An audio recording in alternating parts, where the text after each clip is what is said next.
Sud Radio, l'heure libre, 10h-11h, Stéphane Simon, Michel Onfray.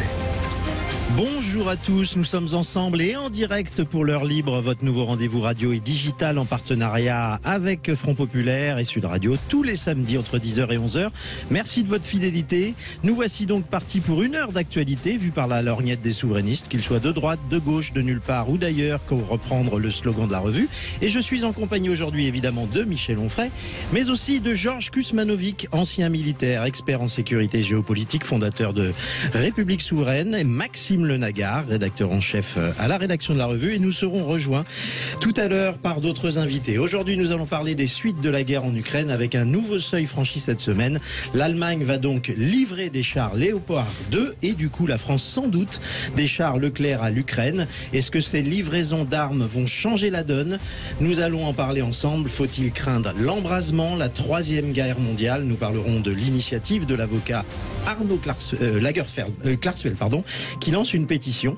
Le Donbass n'est pas notre guerre. Il écrit non à une troisième guerre mondiale pour le Donbass. Nous y reviendrons longuement. C'est le sujet de la semaine. Et puis on parlera en dernière partie de l'émission de l'anniversaire des 60 ans du traité de l'Elysée. Malgré les efforts du gouvernement pour relancer le moteur franco-allemand, on sent bien que celui-ci est grippé. Et vous êtes très nombreux à estimer aujourd'hui que l'Allemagne n'est plus un partenaire très fiable pour la France. Sur Sud Radio, par exemple, le sondage de la semaine dernière indiquait que vous étiez 94% à douter de l'Allemagne, partenaire le plus proche de la France. Alors tout de suite, nous parlons de la journée d'action des artisans et commerçants. C'était lundi et c'est évidemment en réaction à la flambée des cours de l'énergie, parce que parler de la guerre, c'est aussi regarder les effets sur chacun d'entre nous, ici en France. L'énergie flambe et cette flambée des cours a deux causes. Le blocus décidé par les Européens contre le gaz russe, mais aussi la complexité de l'Union européenne qui indexe le prix de l'électricité sur le prix du gaz et oblige donc les pays membres. En tout cas, c'est le ras-le-bol et la grande peur de ne pas passer l'hiver pour beaucoup d'artisans boulangers. Écoutez plutôt les réactions à notre micro. C'était lundi et c'était un lundi terrible. De toute façon, personne ne peut voir à long terme aujourd'hui, personne. C'est impossible. Impossible, on vit au mois le mois. Arrivé à un moment, on sera obligé d'arrêter. Tous les artisans seront obligés d'arrêter, on ne pourra pas payer 5-6 000 euros de DF tous les mois, c'est pas possible. Et il faut qu'ils nous entendent, on ne veut pas faire d'emprunt pour payer nos factures. On est déjà beaucoup à avoir fermé et là on va tous directement la tête dans le mur. Là. Les aides qu'on va avoir, elles vont tomber qu'au mois de mai. Et au mois de mai, on ne sera plus là. On ne sera plus là au mois de mai. On sera plus là au mois de mai, il faut qu'ils nous entendent, dit cette boulangère. Alors la profession de boulanger se fait vraiment laminer avec un prix de l'électricité qui est multiplié par 3, parfois même un peu plus, mais aussi par l'augmentation des prix de des matières premières comme le beurre. Nous sommes bel et bien en train de suicider nos commerces. Qu'est-ce que font les pouvoirs publics face à la détresse de nos boulangers, Maxime ? Eh bien, pas grand-chose, Stéphane, ou pas grand-chose de nouveau, en tout cas. C'est d'ailleurs ce qu'a confié Frédéric Roy, qui est un boulanger niçois. Il a été reçu, lui, à Bercy, avec une petite délégation par un conseiller de la ministre, Olivia Grégoire, donc pas par Olivia Grégoire elle-même, et même pas par Bruno Le Maire, qui avait autre chose à faire sans doute. Et lui nous dit rien de nouveau, sinon de la frustration. Il a confié ça à Nice Matin. Il faut dire que la manifestation avait eu lieu le 23 janvier, mais qu'en fait les dispositions du gouvernement avaient déjà été prises le 6 janvier, donc rien n'a bougé du point de vue de la manifestation. Que demandaient globalement les manifestants? L'extension pour l'ensemble des TPE, donc des très petites entreprises, du bouclier tarifaire, qui plafonne à 15% le prix de la facture globale. Il y a 600 000 TPE qui sont exclus de ce bouclier tarifaire à l'heure actuelle, dont des boulangers, des artisans, parce qu'ils dépensent ils ont une consommation d'électricité qui est trop forte. Et le gouvernement leur a promis un espèce de plafond garanti pour bloquer le prix à 280 € du mégawattheure sur l'année 2023. Enfin, c'est un dispositif assez complexe. Concrètement, ça veut dire quoi? C'est que si vous avez une facture de 1 000 € qui est passée à 4 000 €, avec cette aide-là, elle passera entre 3 000 et 3 200 plutôt que 4 000. Mais vous avez quand même doublé votre prix par 3. Donc on est toujours un peu dans des accommodements raisonnables et des petits chèques par-ci par-là, quoi. Ouais. Michel Onfray, vous comprenez cette indifférence des pouvoirs publics face à cette détresse des artisans boulangers. C'est absolument vertigineux ce qui arrive là. Vertigineux, mais c'est un peu logique, puisque finalement, c'est la suite de cette politique qui est menée depuis Maastricht, où on s'aperçoit qu'effectivement, les petits commerçants dans les campagnes, c'est formidable si on est un campagnard, mais le but, c'est pas de penser pour le petit peuple, c'est de penser pour les riches groupes industriels, et quand il n'y aura plus de petites boulangeries dans les campagnes, on sera bien obligé d'aller chercher du pain industriel dans les supermarchés à 5 ou 10 km aux alentours, et puis tant pis, s'il y a des petits vieux qui n'ont pas de voiture, qui ne peuvent pas se déplacer. Donc il y a aussi une espèce de façon façon de penser toujours en faveur des gros groupes et toujours en défaveur des petits qui ne m'étonnent pas de la part de Macron et des siens. Georges Kuzmanovic, vous êtes avec nous. Mais cher Michel, il pense même pas aux grands groupes. Si au moins il pensait aux grands groupes français, ce serait déjà quelque chose, mais il n'y pense même pas aux grands groupes. Ce gouvernement ne fait rien.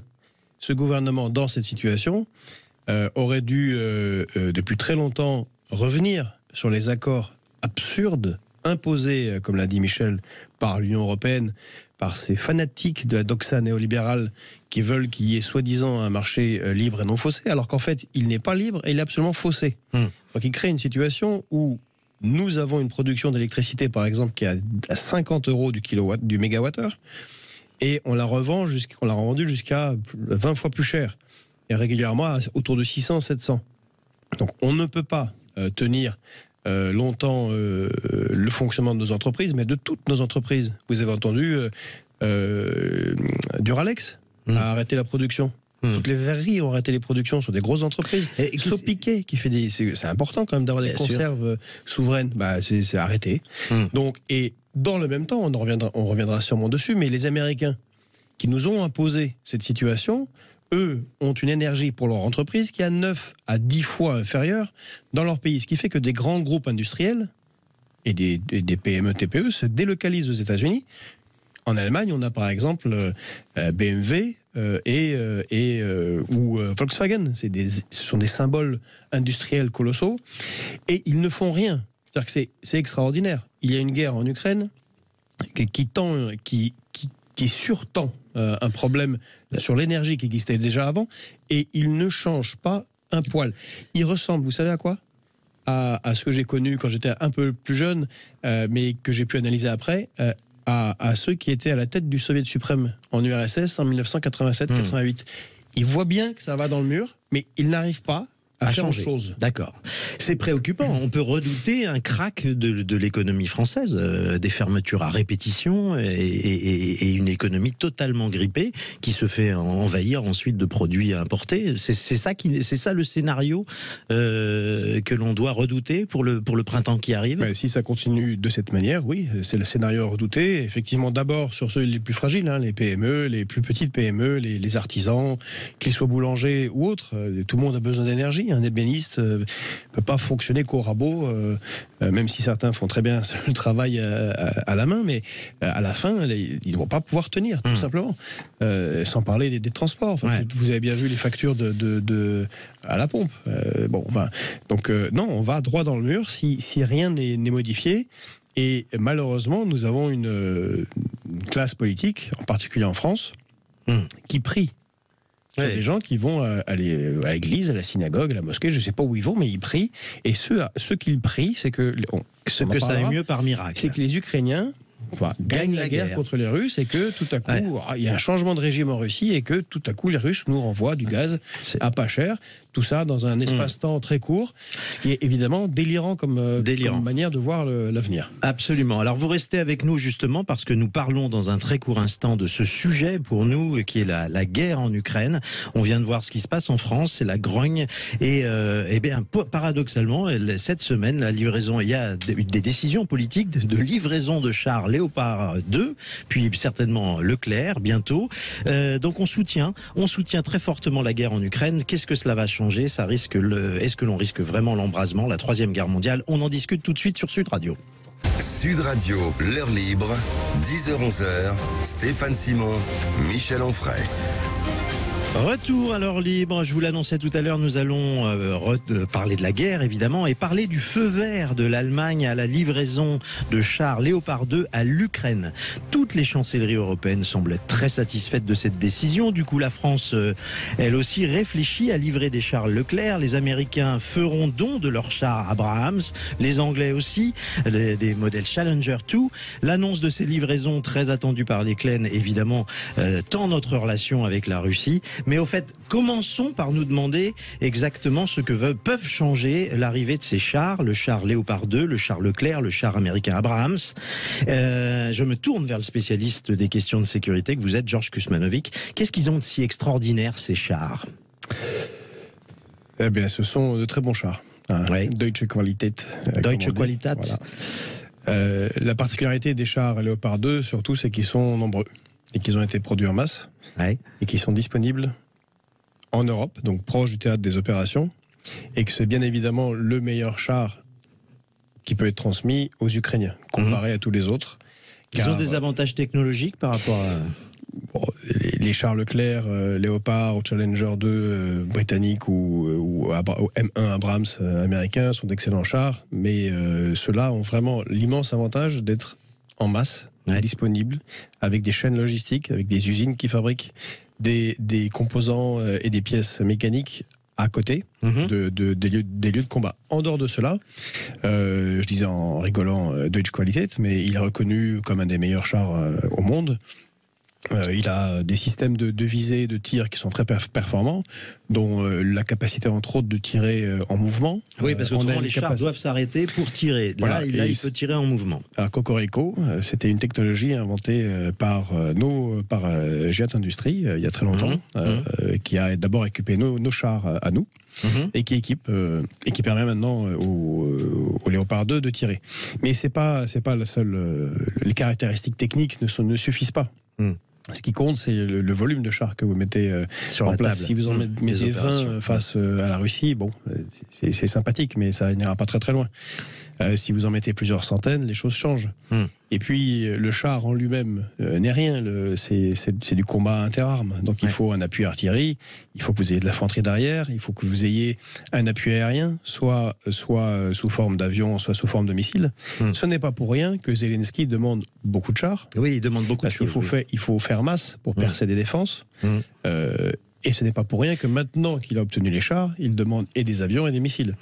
Alors lui, peut-être qu'il ne le comprend pas, mais en tout cas, son état-major doit lui demander, dire, c'est bien sympathique, mais un char qui roule sans couverture aérienne, surtout dans un contexte où actuellement le roi de la guerre, le dieu de la guerre a toujours été l'artillerie. Et les soviétiques, c'est une doctrine de guerre chez eux, ont beaucoup plus d'artillerie, c'est ce qu'ils ont en force. Ils en ont beaucoup plus que les Ukrainiens. Donc c'est très compliqué d'avancer en ce moment. Les combats autour de Bakhmout sont des combats d'artillerie. Ce qui fait que si vous n'avez pas d'appui, ça ne sert à rien. D'accord. Alors, ce qu'on a envie de vous poser comme question, c'est tout simplement, est-ce que ces livraisons massives de chars peuvent changer le cours de la guerre? Est-ce que c'est, comme on dit avec un anglicisme épouvantable, est-ce que c'est game changer? Mais encore une fois, tout dépend du volume. Si chacun envoie pour se faire symboliquement, pour dire moi je participe, son petit groupe de chars. D'ailleurs, je pense que ce que font les Français avec le Leclerc, les Américains avec les Abrams et les Britanniques avec le Challenger 2, c'est vraiment pour le symbole, pour dire qu'on y participe. Parce qu'en soi, c'est un problème pour les Ukrainiens. Ce ne sont pas les mêmes systèmes d'armes, ce ne sont pas les mêmes munitions, c'est même pas le même carburant. Donc, vous imaginez, dans un pays en guerre, ça vous complique les choses. D'où l'avantage énorme du char Léopard. On n'a pas d'indication sur le volume de livraison, justement, sur est-ce que c'est 20 chars, est-ce que c'est plus On en est déjà, si mes comptes ne sont promesses, on est déjà à près de 300. Mais la réalité, c'est que je ne sais pas ce qu'ils en feront de ces chars, mais selon moi, le bon usage, on ne juge pas là qui a raison, dans quel camp on est. Juste en pure tactique, stratégie militaire. Le bon usage serait de créer une armée de blindés, deux divisions blindées du côté de Kiev, former les gens, avoir plusieurs centaines de blindés, appuyer pour lancer une offensive en percée. Si c'est pour envoyer des petits groupes de blindés qui vont s'enterrer et attendre d'être détruits, assez peu d'intérêt pour les Ukrainiens, j'entends. Alors j'ai envie de demander à Michel Onfray son avis. Je le crois très préoccupé par ce qui se passe et par ce nouveau seuil franchi dans le soutien à l'Ukraine. Ce que dit Georges est intéressant parce qu'on s'aperçoit qu'on prend des risques immenses pour des raisons symboliques. Moi, j'ai pas la capacité de Georges, la capacité technique, enfin de savoir combien il faut de chars et comment il faut faire des divisions blindées et comment ça doit pouvoir fonctionner. Je dis simplement qu'en apprenant que notre prêt ou don de chars s'avère symbolique, on prend quand même des risques considérables d'entrer dans une troisième guerre mondiale juste pour dire que nous en étions. Donc on est en train de faire savoir au monde entier et surtout à la Russie, que nous faisons partie de cette coalition aux côtés des Ukrainiens, c'est-à-dire que cette guerre devient la nôtre, et cette façon qu'il a eu pendant très longtemps de nous dire que nous n'étions pas co-belligérants, il y a vraiment que Macron pour dire une chose pareille, c'est-à-dire on donne des armes et en même temps on n'est pas co-belligérants. Il est bien évident que quand on donnait quoi que ce soit aux armées ukrainiennes ou à l'armée ukrainienne, on était déjà des co-belligérants, et quand on commence à donner des chars, surtout pour des raisons symboliques, je découvre qu'effectivement on augmente le symbole, c'est-à-dire que cette guerre que les États-Unis font à la Russie fait que la France a pris position pour les États-Unis et que tout ça s'est fait par le fait du prince. C'est-à-dire que il y a une Assemblée nationale et on aurait pu imaginer que cette politique soit défendue par le peuple. On aurait pu solliciter le peuple pour savoir ce qu'il en pensait, mais c'est Macron qui décide tout seul qu'il entre en guerre, que la France entre en guerre. C'est-à-dire qu'on a parlé tout à l'heure des boulangers. On parlera d'autres problèmes également, mais tout ça est induit par cette guerre. C'est-à-dire Macron a décidé tout seul de mettre les boulangers, pas dire dans le pétrin, mais enfin, ce serait trop facile, mais je veux dire de les mettre dans cette situation, simplement parce qu'on a décidé d'une guerre indépendamment de la démocratie. Fait du prince, Macron a décidé que comme c'était bon pour l'Europe, même si c'était mauvais pour la France, il fallait faire cette guerre. Alors, Michel a raison, hein, je note, il faut noter que depuis Jospin et la guerre en Afghanistan, on a une dérive du pouvoir exécutif qui fait la guerre, lance des guerres. Ouais. En disant non, mais nous on n'est pas en guerre, on n'est pas en co-belligérance, on est en appui, mais concrètement on était très en guerre en Afghanistan sans que jamais que ce soit discuté par le Parlement. Ouais. Ne parlons pas du peuple. Ouais. Maxime, je vous ai demandé un petit calcul. Qu'est-ce que ça coûte aux Français l'aide à l'Ukraine? Vous avez sorti la calculette et vous en êtes où? Oui, mais alors en fait c'est le Kiel Institute qui suit ça très bien. Ça s'appelle l'Ukraine Support Tracker. Ça suit en temps réel les aides apportées à l'Ukraine de tous les pays d'ailleurs. Alors vous avez les aides humanitaires, les aides financières, les aides militaires, etc. Pour ce qui est le cas de la France, si on prend sur l'année 2022 globalement et qu'on lit sur 300 jours, parce qu'en réalité c'est pas tout à fait sur une année complète, la France a apporté 1,4 milliard d'euros à l'Ukraine en 2022. En gros, sur 300 jours, ça fait 4,6 millions d'euros par jour en moyenne. Si vous voulez des exemples comparatifs, parce que c'est toujours un peu abstrait, les chiffres comme ça, 1,4 milliard, c'est en gros l'équivalent du budget de la région Bretagne en France sur 2022. C'est 1,7, mais c'est les mêmes ordres de grandeur. Et puisque Michel Onfray est normand, c'est en gros la moitié du budget de la région Normandie prévu pour 2023. D'accord. Alors, je voudrais attirer votre attention sur une tribune d'Henri Guénaud. Vous vous souvenez, l'ancien conseiller à l'Élysée du président Sarkozy, un souverainiste, et le 12 mai dernier, le 12 mai 2022, il avait publié une tribune titrée « Nous marchons vers la guerre comme des somnambules ». Il avait tout vu venir, était vraiment là dans un rôle de lanceur d'alerte, alerte dont personne ne tient compte. Qu'est-ce que disait cette tribune, Maxime, exactement ? Alors Henri Guénaud faisait une comparaison entre la situation internationale actuelle et la montée aux tensions en 1914 à l'approche de la Première Guerre mondiale. Donc il fait ce comparatif-là, d'où le titre de sa tribune, d'ailleurs Les Somnambules, qui est le titre d'un historien australien, Christopher Clark, qui est assez connu maintenant. Ce que disait Henri Guénaud en substance, c'est ce que beaucoup de gens disent aujourd'hui effectivement, montée aux extrêmes, exacerbation des tensions, course à l'escalade, erreur fondamentale de diaboliser l'adversaire, parce que quand vous êtes dans une conception messianique et religieuse de la guerre, c'est le bien contre le mal, et à ce moment-là, tout est permis pour celui qui se prétend appartenir au camp du bien. Dans un souci d'équilibre et de multipolarité, je le cite, il disait « Tout faire pour acculer la Russie, ce n'est pas sauver l'ordre mondial, c'est le dynamiter ». Donc c'était quand même clair, même s'il ne soutient pas la Russie par ailleurs, Henri Guénaud. Et il nous interrogeait « Que feront les Européens et les États-Unis au pied du mur de la guerre totale ? Avec les obus nucléaires et les armes nucléaires tactiques de faible puissance, la marche n'est plus si haute. Et après, tout peut arriver. » Michel, c'est vous qui avez attiré mon attention sur ce texte. Vous l'aviez lu et vous en aviez la mémoire. Oui, mais moi je souscris absolument à ce que dit Henri Guénaud dans ce papier que j'avais trouvé formidable. J'aurais pu vraiment le co-signer parce que je trouvais effectivement dès le départ que nous ne tenons pas compte des leçons de l'histoire. Il y a une espèce de scie musicale qui consiste à dire qu'il faut connaître le passé pour éviter que le pire se reproduise, etc. Enfin, on dit ça en permanence, mais nous ne tirons aucune leçon de l'histoire. Il y a effectivement quelque chose qui s'annonce comme une guerre à bas bruit avec la France et la Russie.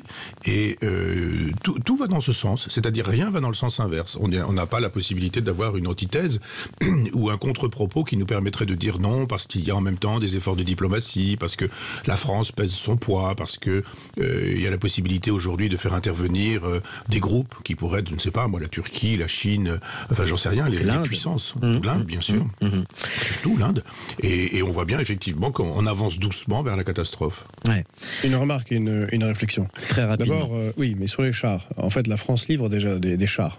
Ils sont juste légers. Ce sont les AMX-10. L'accord a été passé. Les premières livraisons vont arriver. D'abord une vingtaine pour commencer. Ce sont des chars très utiles anti-chars. Les Allemands livrent 40 Marder déjà, avant les chars lourds. Donc il y a déjà ça a déjà été enclenché. On est dans l'engrenage. Voilà, on est largement dans l'engrenage. Le char lourd n'est qu'une étape. Il n'y a pas de raison que ça n'aille pas au-delà si ça n'est pas suffisant. L'étape d'après, c'est l'aviation, évidemment, ou des bombes particulières. Des missiles, plus exactement.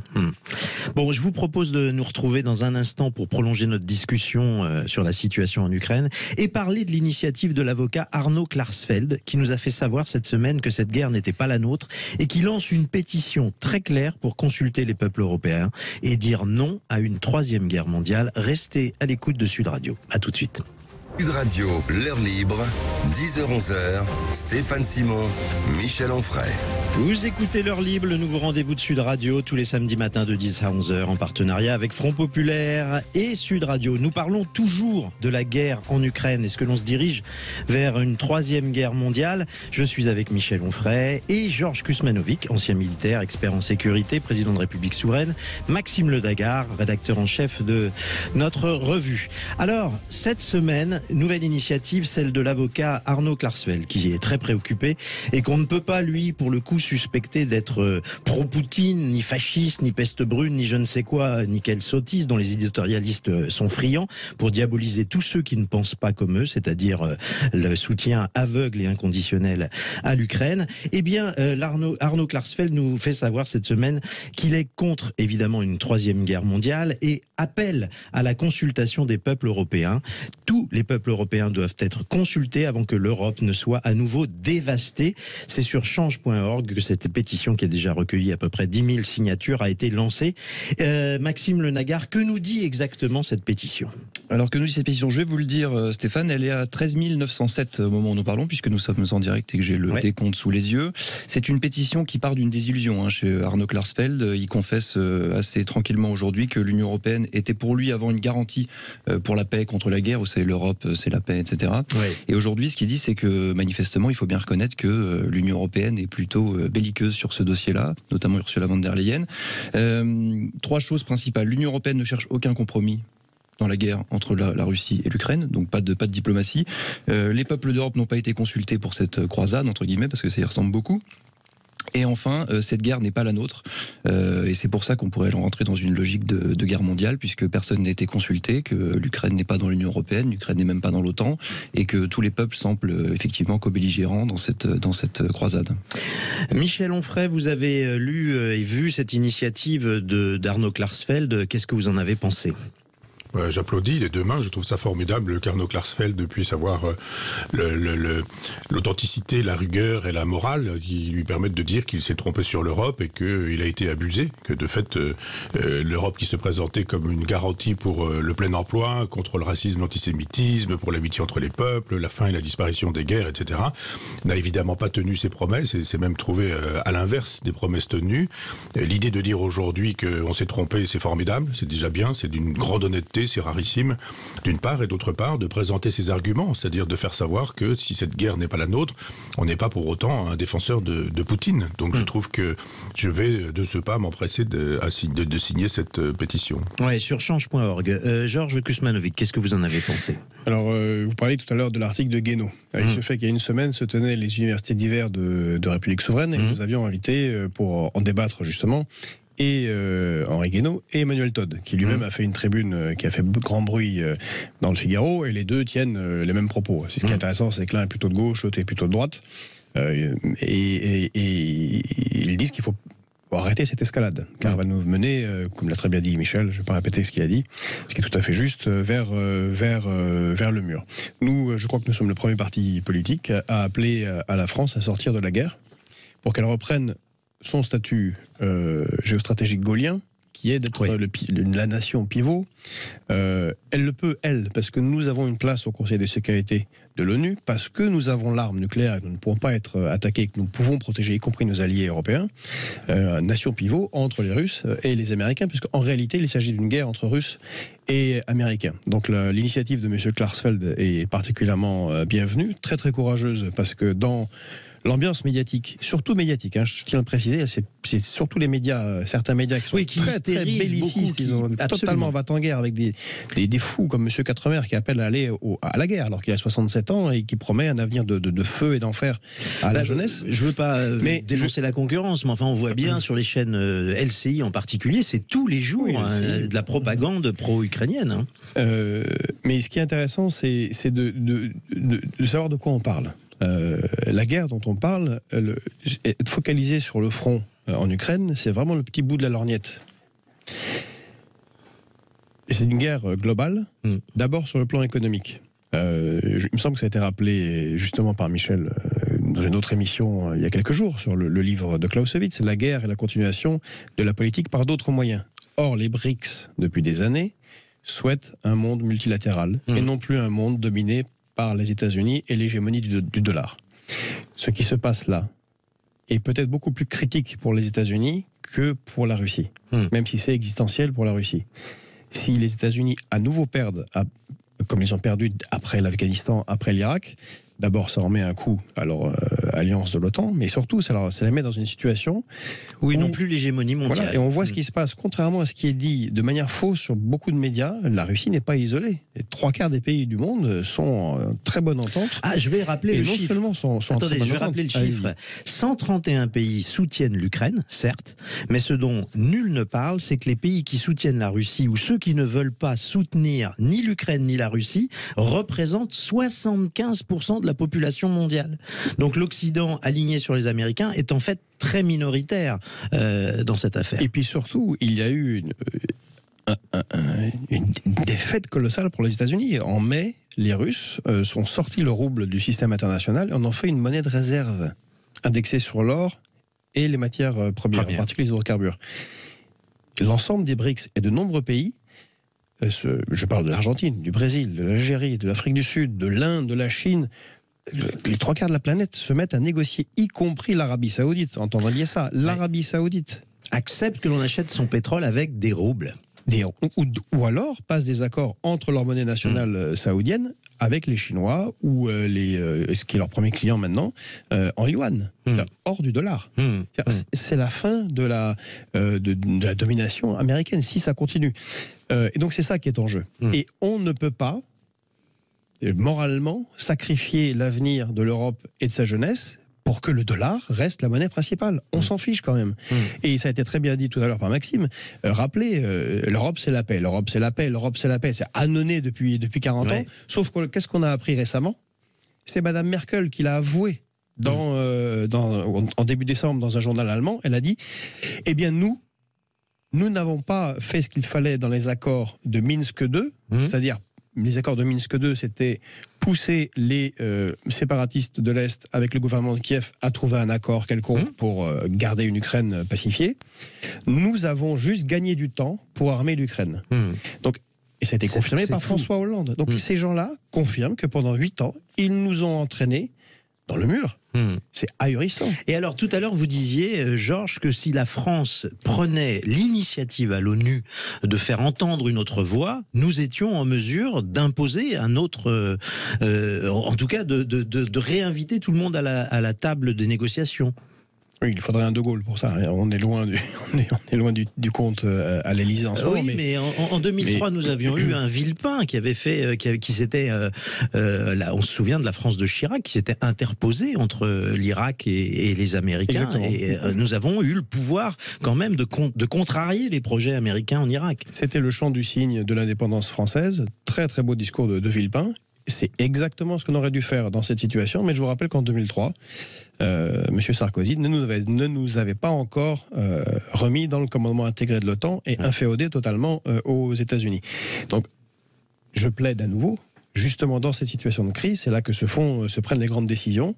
Il faut absolument, et je crois que c'est une demande européenne, quand on regarde l'adhésion à la guerre dans les pays européens, on voit bien que Scholz, par exemple, en Allemagne, est très embêté parce que c'est à 50% déjà des Allemands qui trouvent que c'est absolument n'importe quoi d'envoyer des chars et de combattre et de rentrer en guerre, puisque c'est perçu comme ça par le peuple. Le peuple est moins sots qu'ils ne le pensent. Moins sots qu'ils ne le pensent. Ils comprennent bien qu'envoyer des chars et des armements à un pays contre un autre pays, c'est d'une certaine manière entrer en guerre, même si ce n'est pas l'armée nationale du pays qui est directement dans le conflit. Donc c'est l'occasion, en tout cas pour la France, parce qu'on a la capacité que n'a pas l'Allemagne. L'Allemagne n'a pas d'armes nucléaires, l'Allemagne n'a pas l'armée que nous avons, même si elle est en difficulté, notre armée, et l'Allemagne n'a pas le minimum d'énergie en propre que nous avons toujours, malgré l'impéritie de nos gouvernements. Nous avons quand même un peu de nucléaire, nous avons donc les moyens de faire entendre nos voix, et je pense que beaucoup d'Européens et de pays dans le monde en seraient soulagés, car quelqu'un, à un moment donné, va devoir dire... devoir donner raison, amener la raison sur le débat, et M. Klarsfeld a bien raison de faire cette pétition. Michel, vous vouliez ajouter un mot sur ce que vient de dire Georges Kuzmanovic ? D'abord, je souscris à tout ce que dit Georges, et je voudrais préciser qu'effectivement, cette guerre existe depuis presque 10 ans maintenant. Et depuis que les médias ont décidé qu'elle avait commencé le 24 février de l'année que nous savons, on a l'impression que ça commence. Les médias ont dit, voilà, ça a commencé le 24 février, donc cette guerre existe depuis que nous avons décidé qu'elle ait commencé, alors qu'en fait, cette guerre existe depuis 9 ans. Par ailleurs, je voudrais qu'on puisse remarquer que Sarkozy est quand même le personnage qui a fait que le traité européen de Lisbonne, le traité européen de 2005 ayant été refusé par le peuple, il le lui a imposé en 2008 avec le traité de Lisbonne. Réintégration ensuite dans l'OTAN, comme l'a dit justement Georges, ça veut dire vraiment qu'il y a une feuille de route européiste, maastrichtienne, qui consiste à dire il s'agit de mettre la France à genoux, faire de telle sorte qu'elle soit totalement vassalisée. Je rappelle que Overlord, le 6 juin 1944, ça veut dire vassalisation, donc il y a des suzerains et il y a des vassaux. La France est vassale des États-Unis, on le voit, Merkel le dit, cette information sur Sarkozy nous permet de le constater encore une fois, et Macron est encore dans cette logique, c'est-à-dire qu'effectivement, ce que nous décidons quand je dis nous, ce que la France décide sur ce terrain-là, c'est décidé par Macron tout seul, contre le peuple, malgré le peuple, parce qu'il fait effectivement ce qu'il faut faire pour que la feuille de route européenne soit honorée. C'est très exactement ce qui se passe, et d'ailleurs on voit bien que ce sont les États-Unis qui tirent les marrons du feu de cette guerre. Ça marche très bien pour l'Amérique de faire cette guerre et d'impliquer la France plus que de s'impliquer elle-même, puisqu'elle est très lointaine et qu'elle sait très bien que sur son territoire il ne se passera pas grand-chose. Et d'impliquer l'Allemagne. Absolument. Car ils font une guerre. J'ai vu. Ils font une guerre à l'économie allemande, les Américains, et le game changer, le grand tournant, ça a été la destruction de Nord Stream. Les Allemands sont pieds et poings liés. Et quand Olaf Scholz, devant le Bundestag, dit il n'y a pas eu de pression pour envoyer les chars Leclerc, pour les chars Léopard 2. Ben, en fait, si. La pression, c'est sinon, là, il n'y aura pas d'énergie pour son industrie. Absolument. Alors, vous pouvez signer la pétition lancée par l'avocat Arnaud Klarsfeld sur change.org. Dans un instant, on va parler des 60 ans du traité de l'Élysée, qui est un peu l'acte fondateur du moteur franco-allemand de la construction européenne. Vous allez voir, tout ça est très lié, finalement. Et vous allez voir que ce moteur franco-allemand, il a du plomb dans l'aile. À tout de suite. Sud Radio, l'heure libre, 10h-11h, Stéphane Simon, Michel Onfray. Retour dans notre rendez-vous l'heure libre avec Michel Onfray, avec Georges Kuzmanovic, ancien militaire président de République Souveraine, avec Maxime Lenagar, rédacteur en chef de la revue Front Populaire.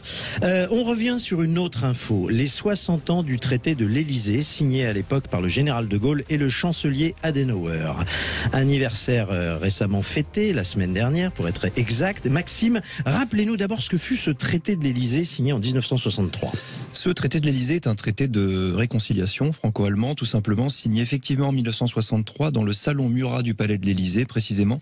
Alors dans l'esprit du général de Gaulle et de Konrad Adenauer, à l'époque le chancelier allemand, l'idée était de ressouder les liens diplomatiques et de collaboration entre les deux puissances rivales après le carnage du second conflit mondial. Il faut rappeler quand même qu'à l'époque, de Gaulle se méfiait beaucoup de la Grande-Bretagne. Il voyait un cheval de Troie américain pour l'Europe et il espérait convaincre l'Allemagne qu'un rapprochement avec la France pourrait le protéger protéger la France et l'Allemagne et l'Europe de l'influence américaine. Alors sans doute que Georges nous en parlera, mais ce qui est intéressant avec ce traité, c'est que le Bundestag a en partie dénaturé le traité dès la signature, puisque au moment de la ratification, il a été assorti d'un préambule qui réaffirmait justement le lien entre l'Allemagne et les États-Unis d'Amérique, et surtout le lien avec l'OTAN. Donc De Gaulle a compris très vite que les Allemands ne joueraient pas longtemps avec la France. Oui, est-ce qu'on peut dire, Georges Kuzmanovic, qu'aujourd'hui l'Allemagne est un partenaire fiable de la France? Je crois que les auditeurs de Sud Radio ont répondu à cette question la semaine dernière, et 94% d'entre eux ont dit non, ce n'est plus le partenaire le plus proche de la France, et il y a des raisons de se méfier.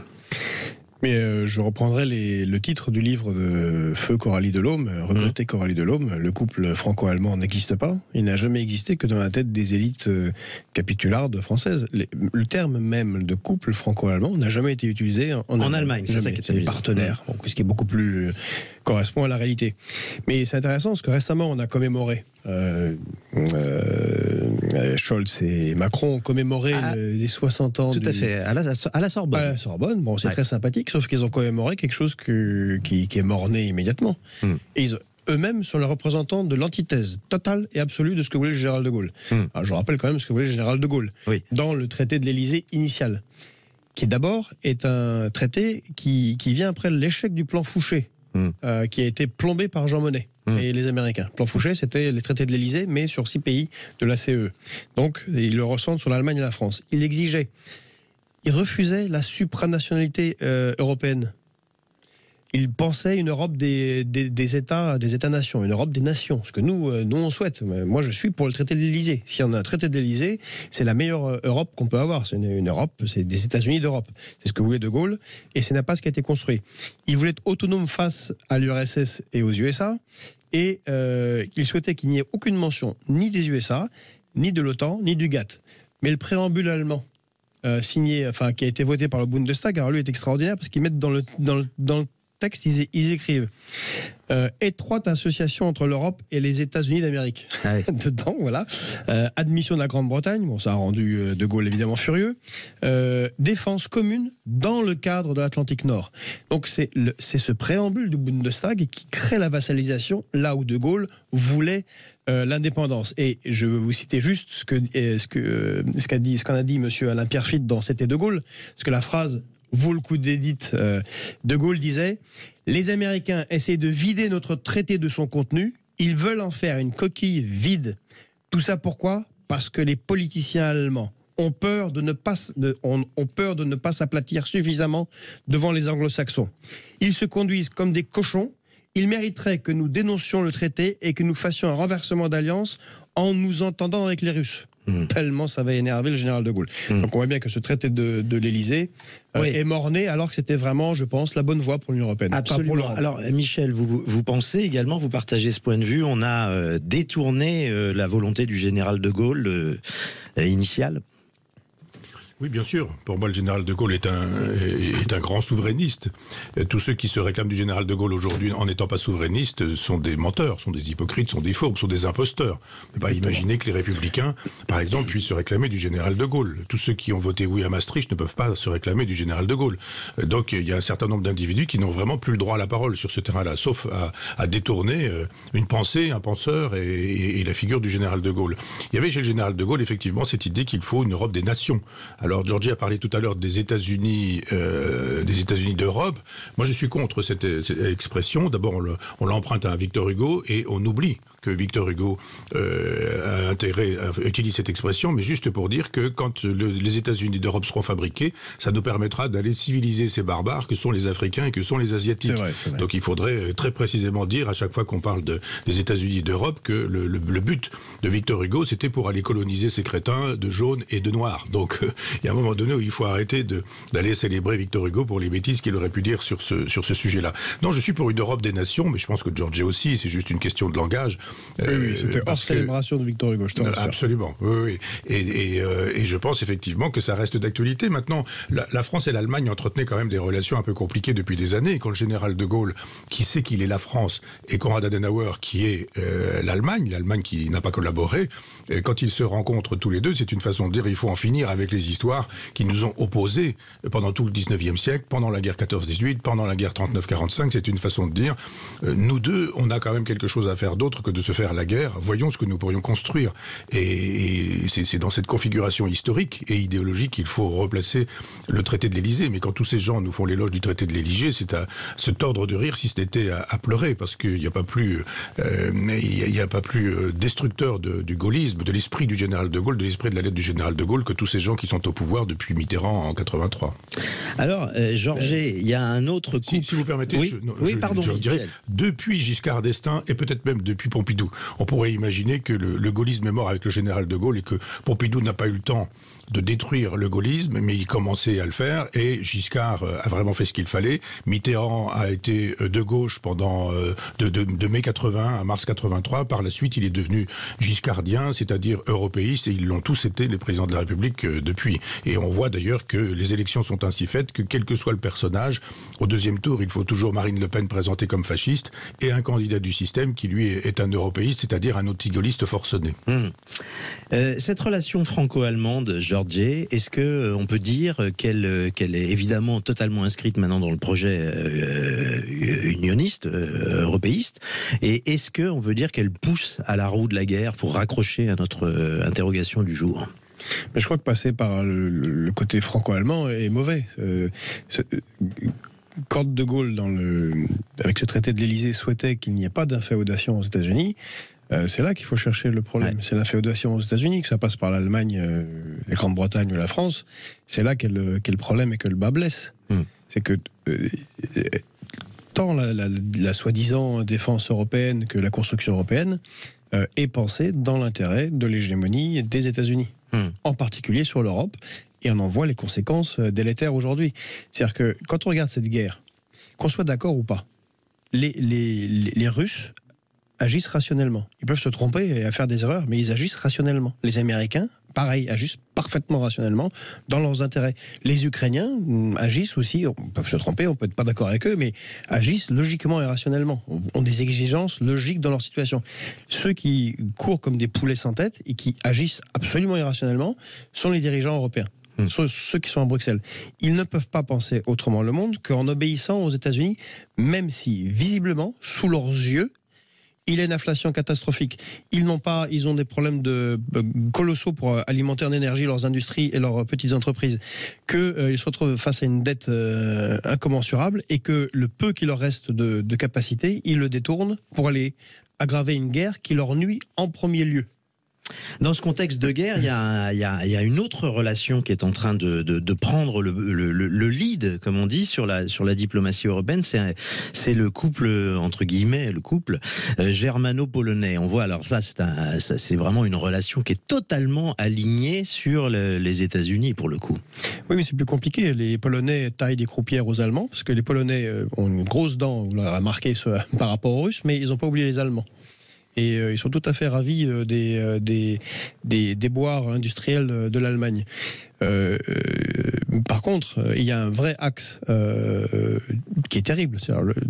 Si quelqu'un croyait que le couple franco-allemand existait, si jamais l'Ukraine remporte la guerre et rentre en cet état dans l'Union européenne, il y a un axe Kiev-Varsovie, rattaché totalement, alors pour le coup, inféodé à 500% aux États-Unis, qui sera la masse critique en Europe. Et ça s'en est fini de la France et de l'Allemagne comme soi-disant moteur de l'Union européenne. Je voudrais offrir cette conclusion, la conclusion de cette émission à Michel Onfray.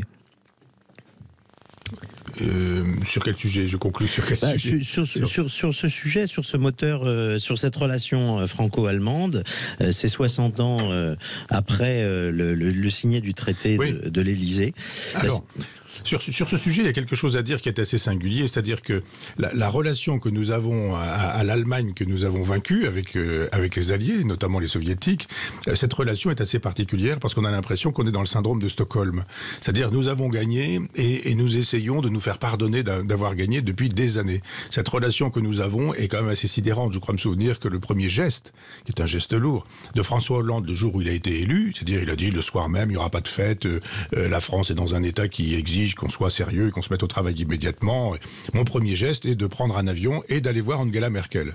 C'était sidérant, ce geste d'inféodation. C'est-à-dire qu'on peut s'inféoder aux États-Unis, mais ça passe par l'Allemagne. On voit bien d'ailleurs que quand il a fallu acheter des avions, et les Polonais et les Allemands n'ont pas acheté de Rafale, ils ont acheté des avions américains. C'est-à-dire ils ont clairement dit de quel côté ils se trouvaient. Donc il y a un moment donné où il faudra qu'on analyse ces raisons qui font que quand on a perdu, par exemple, avec la guerre d'Algérie, c'est exactement la même chose. Avec la Deuxième Guerre mondiale, c'est exactement la même chose. La relation que nous entretenons à des gens que nous avons vaincus militairement est aujourd'hui une relation de soumission. Merci beaucoup à tous les trois d'avoir été nos invités dans l'heure libre. Je vous remercie. Je vous donne rendez-vous sur tous nos environnements digitaux, ceux de Sud Radio ainsi que ceux de frontpopulaire.fr. Vous pouvez nous retrouver aussi sur la chaîne YouTube de Sud Radio. Alors à samedi prochain pour une prochaine heure libre. Tout de suite, on parle auto sur Sud Radio avec Jean-Luc Moreau et Laurence Perrault. Merci à tous.